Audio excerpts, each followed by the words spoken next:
Hello everyone and welcome to Sinful Gaming. I hope you're all doing well, I hope you're all staying safe, and most of all, I hope you're all fighting that war against the grey. Today's video, we're going to talk Start Collecting Warhammer Age of Sigmar, and today we're going to take a look at Jerrion's Delegation for the Flesh Eater Courts. Now, in this video, we're going to take a look at how we can use this box set to start an army for the Flesh Eater Courts. Now, this box set is a Regiment of Renown, and the Regiment of Renown itself can't be used for Flesh Eater Courts, but it doesn't stop us being able to use all the models inside this box set to build a Flesh Eater Courts army with.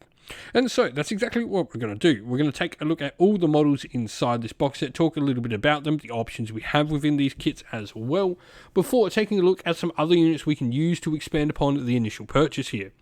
We'll then finally finish off the video with a little sample army list of 1,000 points for you to use, hopefully as some inspiration for starting your own army of the Flesh Eater Courts in Warhammer Age of Sigmar. And so, to begin with, first of all, this box set is led by a Marrow Scroll Herald. The Marrow Scroll Herald is a brand new character that came out inside this box set and currently only available in this box set. Now, you have 5 wounds with a 5+ save, bravery 10 as you would expect for a death army, and a movement of 6 inch. You've got your Bone Side, which is 5 attacks at a 2 inch range with 3s and 3s to hit and wound, and Ren 1 damage 2. You've got a few special rules here. Don't shoot the messenger if this unit is not visible to enemy models while it's held within 6 inch, 5 more other friendly Flesh Eater Courts models. And on top of that, you've got the King's Entreaty, where the model can effectively offer a infected bone to your enemy. If your opponent chooses to decline your nice little offering, you get the Always Strikes First, as you're completely offended and you really didn't like that they didn't want your bone. But in the other case, you can choose to have your bone accepted by your opponent, and then your opponent will have to roll 2d6 every time they try to receive a command, attempt to cast a spell, or chant a prayer, and if the roll is higher than the bravery, they will just fail such a thing. Now, the unit we get in here is we get some nice battle line in the Crypt Ghouls. We get 20 of them, which can be built as a single unit of 20 or 2 units of 10, and this would fulfill all the battle line requirements we would need in a 1,000-point army. Crypt Ghouls are quite fun. You're going to have a nice little profile where they're going to have the ability to get some extra rend if they're near any of your Courtier or Abhorrent models. And you're going to put out a couple of attacks as well, which is pretty cool. Now, the last couple of units we have in here are the Crypt Horrors and Crypt Flayers. This is a dual kit we have access to for the Flesh Eater Courts, and so we have 2 main sort of options we can play around with. The Crypt Horrors are going to be a more damage dealing unit with 4 attacks per model with 4s and 3s, no rend damage 2, though they do gain a point of rend on their melee weapons if they're near any Courtier or Abhorrent models. Warrior Elite means they can also get some damage 3 instead of damage 2 if they have the unmodified wound roll of a 6, and they heal a little bit each turn as well. Meanwhile, the Crypt Flayers, they have a 12-inch move and flyer. They've got a Death Scream, where they can add 1 to wound rolls for attacks made with their Death Scream attack if the target unit they are attacking has a bravery characteristic of 6 or less. So these would be 4 attacks at 4s and 3s, or rend 2 damage 1. They've also got the cool ability where they can actually choose to pick up your smaller characters and carry them around with them over the course of the battle. Now, the cool thing about these 3 particular kits in the Crypt Ghouls, Crypt Horrors, and Crypt Flayers, these will also build a variety of different character models for the force as well.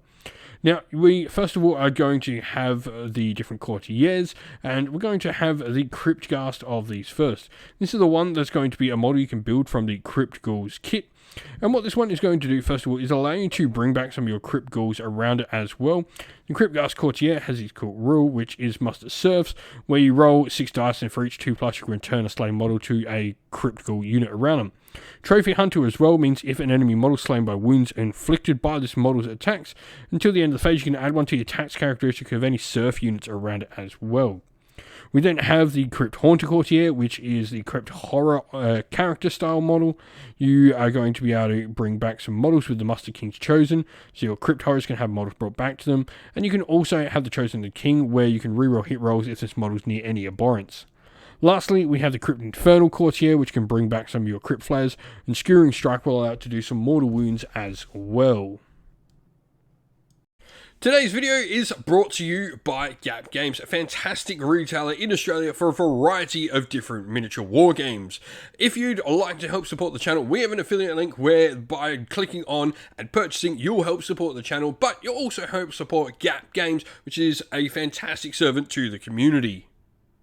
Now, looking at where to go next, we definitely want to think about bringing in an abhorrent character to the army, and the abhorrent Ghoul King is a great place to start. It's a little bit cheaper than some of the other options we have. Now, the abhorrent Ghoul King, you've got 6 wounds, a 4+ save, and it's a 1 cast and 1 unbind wizard. You can summon some surf models onto the table, it does some own healing for itself, and its Black Hunger spell will add an extra attack with its cast. We then have a different sort of courtier model, and this is the Varghulf Courtier. This is a pretty beastly model with 8 wounds and a 5+ save. Its immense claws have 4 attacks at 3s and 3s, or Ren 1 damage 2, and the dagger-like fangs give it another attack at 3s and 2s, Ren 2 damage D3. Muster Royal Household means in your hero phase, this model can bring back any friendly serfs, and it can also bring back some friendly knights as well, so it's a great sort of all-round suitable piece. Feed on dark magic as well. If a friendly abhorrent within 18 inch successfully casts a spell and it's not unbound, you can simply reroll hit rolls for your Varghulf as well.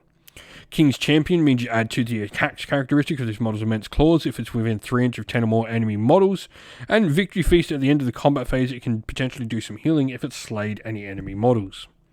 Now, the Flesh Eater Courts also do have a variety of different endless spells available to them. The Cadaverous Barricade is one of them. This is going to be set up essentially as a terrain feature, and the model starts to move within 3 inches of the terrain feature. You can halve the distance of their movement, though death models aren't affected. The Chalice of Ursuran will allow you to do some healing based on models suffering wounds and dying around it. And then the Corpse Mare Stampede is some nice mortal wound damage dealing. And so, lastly, we have the Royal Beast Flayers. Now, the Royal Beast Flayers are a fun unit. They're a Warcry warband you can pick up for the Flesh Eater Courts. And the first thing is they're going to have the Offal Hounds, where while the unit includes any Offal Hounds, you add 2 inch to the unit's movement, which takes you to a movement of 8. If this unit is within 18 inch of any enemy monsters that have any wounds allocated to them though, so you do have to have some enemy models with wounds on them, but you know, getting a little bit of extra movement is potentially nice if you can. Hunter's Instincts, enemy monsters within 3 inch can't carry out monstrous rampages, and in addition you reduce the damage characteristic of weapons used by enemy monsters by 1 while they're within 3 inch of this unit to a minimum of 1. And so here we have our sample army list for the Flesh Eater Courts. Now, we're chosen not to go with any Grand Court, and instead we're going to go with the Feast Day Delusion. This is going to allow us once per turn to use the Feeding Frenzy command for free. Now, we've then got Grand Strategy of Baron Icescape, and then we've got a Triumph for Inspired as well. And we then got leader-wise, we have our Marrow Scroll Herald and the Varghulf Courtier with the Bilious Decanter on it, which once per game allows you to add 2 attacks to all its weapon profiles as well. The Abhorrent Ghoul King then is going to be our General, who's got the Command Trait, Dark Wizardry, and the Artifact, the Dermal Robe. Both of these will give us a +1 to cast and unbind. And then we've got the spell Hoarfrost to get some extra rend in the force as well. We then have a battle line of 2 units of 10 Crypt Ghouls, and we're backed up by a unit of 6 Crypt Horrors and a unit of 10 Royal Beast Flayers. Lastly, rounding out our choices, we have a Chalice of Ursuran in there for a nice little bit of extra healing. For core battalion wise, we have gone with Command Entourage for our 3 characters. This is going to be magnificent, which is going to give us the extra artifact we've chosen within the force. But if you've got some ideas on how to build a Flesh Eater Courts army using Sir Jerrion's Delegation box set, let us know your thoughts down in the comments below. And so, thank you for watching. We hope you enjoyed the video. If you did, please don't forget to leave a like, subscribe to the channel for more content, and also drop a comment down below letting us know what you thought about the video. If you'd like to come chat more with me and other members of our fun little community, we have a Discord server which is linked down in the video's description, and also linked down in the video's description are the best ways to help support the channel, either by Patreon or YouTube members, or by grabbing yourself some merch from our Teespring store as well. All of those are linked down in the video's description, and a special thank you to our YouTube members and patrons. We'd like to give you all a shout out, so thank you to our YouTube members John Castle, Disco, James Tillman, Monty's Tabletop Terrain, Ariana Edwards, Broken Chef, the Johnny84, Lock Lorick, Ronya, Green Roots Gaming, and our patrons Wasaren, Kenny Lyle, Outer and Shot First, Andrew Bowen, Cure Dynamic, JJ Austrian, Average Wargamer, Domir, Mark Harvey, James Cater, Benjamin Swallows, Redman, Iron Grinch, Colorblind Magic, Grimscold, and Andy C. Thank you all once again, everyone. Stay safe, stay well, and most of all, keep fighting that war against the grey. Ciao for now.